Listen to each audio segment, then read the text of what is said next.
Yo, what's up guys? So, may bago tayo i-review na smartphone today. So, bago yan, i-review ko muna ang pinakasulit na smartphone itong taon. So, si Poco X7 Pro. Poco X7 Pro guys, ang pinakasulit na smartphone itong 2025. Kaya guys, Poco X7 Pro. Yan. So, i-promote ko siya as a mid-range phone. Sobrang sulit na ito guys. Release na ito itong January lang ang release. Saka nakakita na ito, naka IP68 dust, water resistant after ano yan, up to 1.5 millimeters. Grabe, hanggang 24 hours yan. Grabe to ng ano na to, IP68 nila. Tapos AMOLED 68 billion colors, 120 Hz Dolby Vision. Grabe si Poco, masyado na ginalingan. Resolution nito 1220 x 2017 12 pixels. Yan, grabe. Tapos ang operating system nito guys, Android 15 HyperOS version 2 ang HyperOS. Tapos ang chipset nito guys, Dimensity 8400 Ultra, ang pinakabagong chipset nila itong MediaTek. So ang GPU nito guys, Mali G720 MC7. Siyempre palag-palag yan eh. And naka 256 na siya. Tapos 256 yung okay, may variant pala siya, 80 gram tsaka 12 GB of RAM. Tapos meron pala silang 512 GB of na internal storage. Maswerte tayo guys, ang Poco Phone X7 Pro ay naka UFS 4.0. Paalala lang guys, kung gusto niyo ng mas makunat pa, pwede naman magpa-request sa technician ng magpalagay ng thermal paste sa loob ng ng Poco X7, kasi grabe mamaw to guys. Mamaw ang nito, CPU nito. Grabe, Dimensity 8400 Ultra. Grabe, ginalingan masyado ni Poco. Tapos yung camera nito guys, 50 megapixel. Yung niya, yung main with OIS 8 megapixel ultra wide. Pahala na kayo sa camera nito guys. Kasi dito sa video recording niya, supported na siya ng 4K 60 fps. Bahala na kayo dyan. Tapos sa selfie camera naman, umabot naman ng 20 megapixel. Tapos yung video nito ay umabot ng 1080 30 fps. Grabe guys, masyadong ginalingan si Poco. Kaya i-recommended ko to si Poco. Tapos yung battery niya ay 6000 mAh battery. Kaya sobrang kunat nito guys. Tapos yung Antutu benchmark niya ay 1,568,331. Grabe. Wala akong masabi dito sa Poco guys. Ito guys, Poco X7 Pro, yung pinakamakunat nilang smartphone itong taon. So bago yan guys, bago natin si Poco X7 Pro, bilhin nyo na to. Sobrang mamaw to. Ang price nito guys, nasa 17,000 ang SRP price nito, Poco X7 Pro. Grabe, sobrang mamaw talaga to. So papanoorin natin ang durability test ng galing sa kabila. So yun nga guys, sa ibang channel ko siya ma-upload kasi baka tawag dito, ma-take down tayo ni YouTube guys. Yan guys, ito guys ang Poco Phone X7 Pro. So papanoorin natin saglit ang anong ginawa nila sa durability test ng Poco X7 Pro. Grabe guys, sobrang smooth talaga ng Poco X7. Ang forma talaga siya tignan guys. Grabe, wala akong masabi. Tapos ang gagawin niya, syempre muna babalatan muna ng yan, screen protector. Makapal screen protector guys ng Poco X7 Pro. Grabe. Yan. Grabe talaga. Ang ganda talaga ng Poco X7. Maganda sa mata. Maporma siya tignan. Tapos pwede to pang office works. Tapos baka sabihin na ng ibang tao, ay ganda naman na ito ng Poco na to guys. Grabe, wala akong masabi. At gagawin niya, babalatan niya ng Poco kasi leather to yung likod. Yan, leather siya.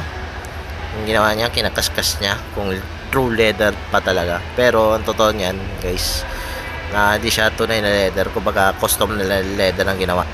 Ayan, so sinulat niya guys ang Poco guys. Grabe, ginamitan pa talaga ng tawag dito guys, ng ballpen. I-testing nila kung hindi nabubura. So ini-scratch nila yan. I-scratch nila yan ng Poco. I-testing nila kung plastic yung back cover niyan. Yan guys. So yan guys, so binabalatan nila. So halatang ano yata to, custom na leather talaga guys. Yan, after niyan, ano kaya after nito? Susunog kaya? Ayun natin. Ayan na guys, sinusunog na yung ano, yung back cover niya guys. Sinusunog na. Ayan. Grabe oh. Sinusunog niya guys. Ayan na guys. Ayan. Ayan, ini-scratch na. Ayan. Ayan na guys. Ini-scratch niya mabuti. Ayan. Tapos pang ginagawa nila dyan. Ayan, lalo pang ini-scratch pa na mabuti yung Pocophone X7 Pro. Yan. So ganda niya yan. Okay na okay siya tignan guys. Yan. Yan, ini-scratch pata niya talaga. Yung ano niya, yung frame niya guys ay metal guys, metal. Halata naman guys eh. Yan, pininturahan lang siya ng yan, metal yan guys, yung ano niya, frame niya. Pero sobrang solid yan guys. X7 Pro. Yan, tinesting niya yung mga buttons kung natatanggal sa kanya. So yun nga, nakalock. Yan. So metal nga talaga. Yan. Di siya agad natatanggal. Ayun, natatanggal nga lang. Hanggang pamamagitan ng ano, ng puwersa. Tapos binabalik, yan. Nabalik niya. Yan. So goods pa rin ang mga buttons. Ganyan katibay si Poco guys. Yan. So ini-scratch niya ulit ang logo ng Poco. Yan guys. Grabe naman sa Poco guys. So ini-scratch pa talaga. Yan. Yan ang kaganda ni Poco X7 Pro guys. Sobrang forma. Yan, kahit na scratch. Pero madali lang siya i-custom. So te-test nila yung ano, yung speaker guys. Yan. Speaker niya guys. Yung testing niya. Yung ano, tapos yung tawag ito. Ano pa natin te-testing nila diyan?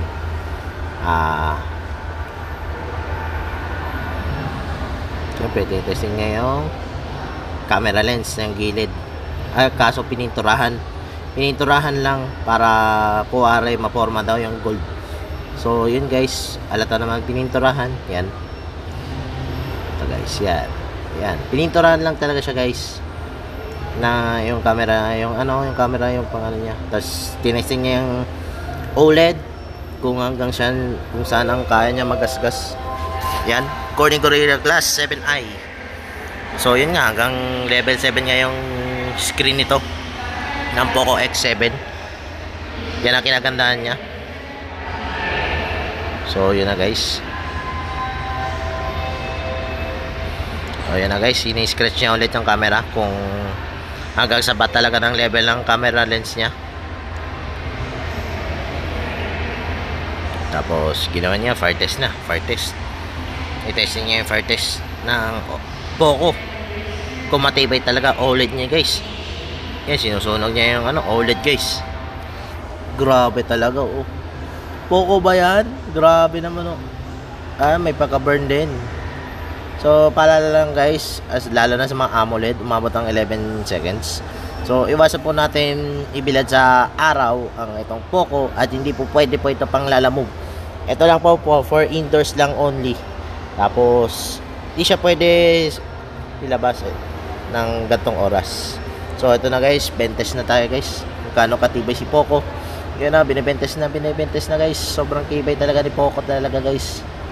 Unlike sa Honor X9B, huwag na natin itulad sa Honor X9B na bengkong yung frame. Yan guys, yan talaga, tibay talaga si Poco guys. Oh. Isa pa.